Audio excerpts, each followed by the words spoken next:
more than a film. It's a way of life. Everybody fits in. I think everybody's trying to fit in somehow. If it wasn't for Mad Max and then Wasteland, we all wouldn't be here right now.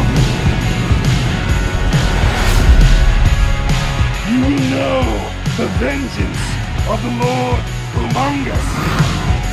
This type of passion, you cannot fake passion like that.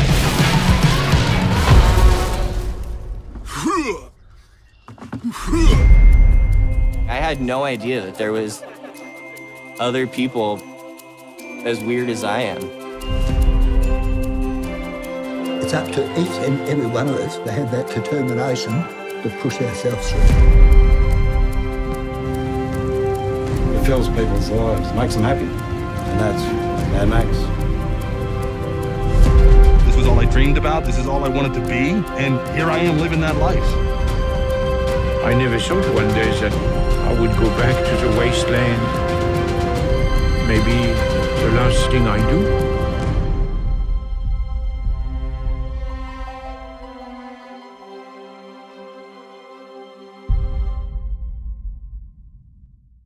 Perfect. Eddie Beyrouthhy, writer, director, producer, a bit of hands-on everything in this and beyond the Wasteland. Welcome to Screen Watching and congratulations on the movie, mate. It's a blast. Thank you, Simon. Thank you. I'm glad you enjoyed it. So yeah, it was definitely an experience. It took a good sort of 6-7 months to shoot, but yeah, we had a ball. We had a really good time, and obviously met a lot of fascinating people along the way. So yeah, it was really good. Tell us about your relationship with Mad Max, the movies. I'm a man of a certain vintage, so one was a huge VHS release for me. I'm a Mad Max too. I'm a Road Warrior nut, so I was at an age where I saw that at the movies many times. So what does the film and the films mean in sort of your love of cinema? Yeah, so I remember seeing Mad Max, the original Mad Max. It would have been in 93, 94, and it was it was when there was Movieland, and and like there was Blockbuster, but I think it was Movieland at the time. Yeah, and they had the 7 weeklies for $7, that sort of thing. So it was one of those. It's like you sort of, and I was a huge Mel Gibson fan, so you just sort of grab whatever films you can every Friday night. And when I saw it, I wasn't sure if I was allowed to watch it because I was like, hang on, this is some this is cool, but at the same time, I was 9 or 10, so it wasn't. Oh my God. But you get the you have your popcorn evenings with your friends and you just watch what you can. But yeah, what I fell in love with was the fact that it was showcasing almost this like desolate post-apocalyptic Australian outback, and we had never been beyond the borders of what is now Roxburgh Park in Melbourne. So we knew nothing about what was beyond that. So we're thinking, hang on, is this what happens in the outback? Are these these like badass cops there, and are there these sort of gangs and everything? But yeah, I think what it created was this sort of like sense of wonder to almost in a positive and a negative way to explore Australia. But at the same time, it had there was all these V8s and muscle cars, and there was costumes, and there was this like cool cops with leather. So it really just sort of brought a whole new perspective to this fantasy world that almost felt real as well, Yeah. So and I mean the rest is history. I've seen all 3 films, and 4 including Fury Road, and I'm looking forward to the next installment with I guess hopefully they shoot it later this year. Yeah. But yeah, other than that, it's been a one hell of a journey. So yeah. And you've had at the center of the documentary is Bertrand Cadet, who you've had a long relationship with, and who sadly is no longer with us. But tell us about this character, this man, and the film sort of becomes about his journey as much as the fans as well, and we'll get to the fans in a minute. But tell us about Bertrand and what he meant to you, and what he meant to the film.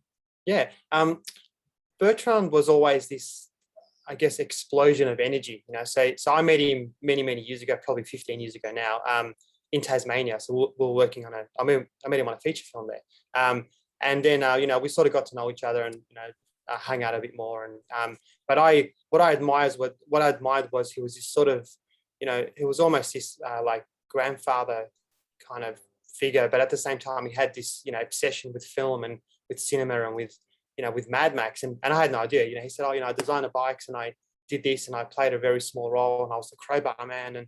And it just, sort of evolved from there. And then there was a series of events in 2008, which I couldn't attend. So originally we were going to shoot a couple of, sort of short clips there. He's this flamboyant character who everyone adored, and you could see him from a mile away. I'll take him out for a coffee, and he's wearing this bright yellow suit, and I'm just in jeans and a top. I'm like, all right, well, and or it was a bright red suit or a bright green suit. So he always, wanted to, make people aware that he was there, but at the same time, it wasn't anything about his ego. He loved life. He loved meeting people, loved going out, and he loved film and cinema. We got in touch August of 2018. That's when he called me when I was developing some other projects with my producing partner, Phil Lambert. And we basically, said, look, there's a series of 40th anniversary events coming up. And, are you interested in coming on the road and, shooting something? And we thought, cool, we looked into it. We wanted to know what was out there beyond, just the borders of the Wasteland, so it was always good to, it was always Bertrand's journey, and he took us along and he introduced us to the Wasteland. But at the same time, we wanted to embrace what the Wasteland meant to people around the world and what piece of the Wasteland they brought home, whether it was Italy or the US, US being massive with, Wasteland Weekend, and or France or Japan or Germany, anywhere along the way. So yeah, it was definitely an experience. And I know this was Bertrand's. So, he was at the time he was diagnosed with stage 4 leukemia. So he knew that, his time was, was ticking away, and he wanted to, do something that he would remember forever, and we would remember forever. And this is it. This is Beyond the Wasteland. So I'm hoping people really enjoy the experience and the journey that we, went on. So I having never met the man, I feel like I know a part of him now. I think that's what Beyond the Wasteland achieves. I think it, as you say, it shows what a tremendous character he was, how dedicated to the fans of the film that he was, and I think that comes across in your film. So congratulations. I think you've represented him beautifully. Thank you, Simon. Appreciate Mate, having finally gone beyond the borders of your own suburbs and not only visited the desert landscape of our inner country, but done it with the leather-clad bikers and denizens of Mad Max. What was that experience like? Of course, which you capture in the film and which you touch on in the film, but for you, having finally sort of mingled amongst this crazy lot, how did you how you walked away with what sort of conclusions? So Simon, we always had almost a structure and a schedule and a bit of a shot list, but I wanted to really, I wanted the audience as much as myself and the crew to really have this element of surprise. It was almost like what was going to happen next. So we had X amount of days in each, obviously Bertrand's trip was from Queensland to Maryborough over 10 days, and whatever happens, that sort of thing. So that's what we wanted to capture, because we were, we had never experienced it, let alone, going to Silverton or to Maryborough. I had been to Clunes a number of times just for, a day trip, but it was, to be immersed in this, Mad Max world, and to see all these people dress up. It was almost like we were stepping into, time, but also, another part of our world. There's, it was just, this incredible, never ending. And we, to be honest, besides the heat, we didn't really want it to end. We were just like, cool, this is, it's come. But we just wanted to, we were basically politely knocking on their doors and saying, hey, can you let us in? We would like to share with the rest of the world what you guys are all about. And, and it was, it just, so the Maryborough, it was always the Maryborough and Clunes, events and the procession drive and everything. But Bertrand had no idea we were taking him to Silverton. So to continue the journey, he was expecting a flight home, and I had a little, like fake itinerary made up saying, Bertrand, you're flying. And then it's like, hang on a sec, you're coming along with us to, the journey continues to, to the Mad Max 2 world, it was very, very difficult, obviously quite hot, but at the same time, you switch off from all that, and you're just so you feel like you're so part of, involved with their activities and with the way they celebrate, the Australian culture and film and how they all get together. And there's not one person, there's no discrimination that you know, it doesn't matter where you're from, who you are, what gender you are, what, you know, what culture you're from, or what faith or background, you know, you're one. You know, the Wasteland's all about just, you know, embracing life, embracing people's passions, you know, whether it's restoring a you know, black on black interceptor from every nut and bolt, whether it's just collecting costumes, you know. And it was yeah, it was, you know, there's always, the mystery will always remain why, you know, deep down these people have, you know, have this obsession with the franchise. You know, I mean, they're always embracing it and, you know, supporting it and talking about it, but it's this inner desire to wanting to belong, and, you know, and almost escapism from the real world. You know, as we all know, you know, with what we're going through now, there's, you know, there's a lot of hits and misses, and there's a lot of things that go on that are unexpected, and, you know, COVID's one of them. You know what I mean? But then you know, you step away from the real world, and even if you enter this wasteland for a couple of hours or for a couple of weeks or a couple of days, you come back to the real world, and you appreciate life more as well. You know, so yeah. That's an interesting point, and leads me to my next question. The term fandom or fanboys has taken a bit of a hit over the last, you know, maybe 10 years. The world of social media has become this sort of toxic sort of cesspool of, you know, a bit of misogyny here and a bit of sexism there, and all the ugliness about fan culture has come out in the world of Facebook and Twitter and the like. That doesn't seem to be the case with the Mad Max fans. Exactly as you say there, they seem to be bonded more by their love of Mad Max and all that it represents, rather than trying to one up each other or take down each other. And I think that's what makes this film special. Yeah, definitely. I mean, you know, we're you know, social media is taking over our lives, whether we see it or not. You know, there's always that sort of tend to pick up the phone, and, you know, and that's fine in a way. But I think what happens when you go out there, you know, and you meet people and you experience a different way of life, you know, and it's all passion. There's no work involved. It's not a 9-to-5 office job. It's just getting out there and just living your life and just breathing and having a sense of freedom. And that's what these guys and girls and people all do. You know, they whether it's Wasteland Weekend or in Italy, or, you know, hopping on a bike in Japan and driving from Tokyo to Osaka, it doesn't matter. You know, they find a way to just be free, you know, and that's what was special about it. And, you know, I mean, they meet once a year. You know, obviously we've had COVID, so there's been, you know, many delays with gatherings, but they all find a way to connect through social media.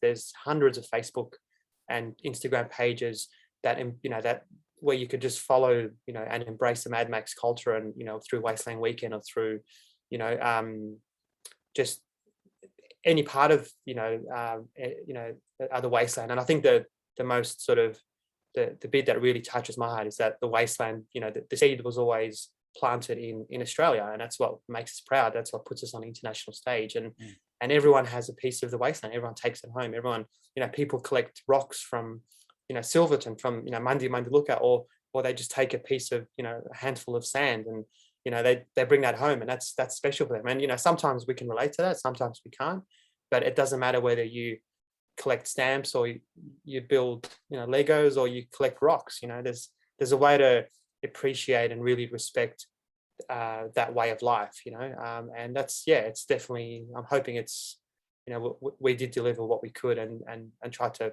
really, you know, show people that it's a, you know, it's a special place. It's not just a you know, it's not just any other, you know, place. So yeah, part of the world. Sure, no, I totally understand. I think you do achieve that. I think it's a terrific documentary. I've declared my love for the second film, Road Warrior, Mad Max 2, as it was known here in Australia.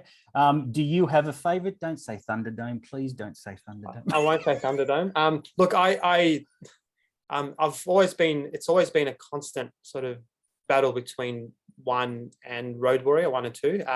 Only 1 because 1 was, you know, almost gave birth to the, you know, to the world of, you know, to the Wasteland, to the but at the same time spending a bit of time in Silverton, and, you know, not meeting, you know, Jim Tank and Steve Schultz and all the guys, you know, where's Lordy Among Us, and you sort of their passion kind of, you know, just lures you towards Mad Max 2. So, and, you know, obviously going to the pinnacles and, and meeting Adrian Bennett and his wife Linda in the Mad Max Museum. It really, you know, it's always a 1 and 2, but I think I'm steering towards a Road Warrior, yeah, at the moment. So yeah, but you know,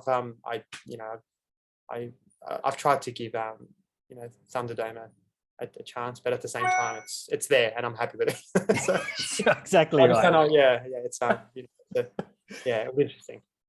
Mate, thank you so much, Eddie Beyrouthhy. Thank you so much for chatting with us on Screen Watching. Good luck with the release of the film. Congratulations on bringing it all together after all these years. So if you had to put a time frame on it, how long did it all take from beginning to end?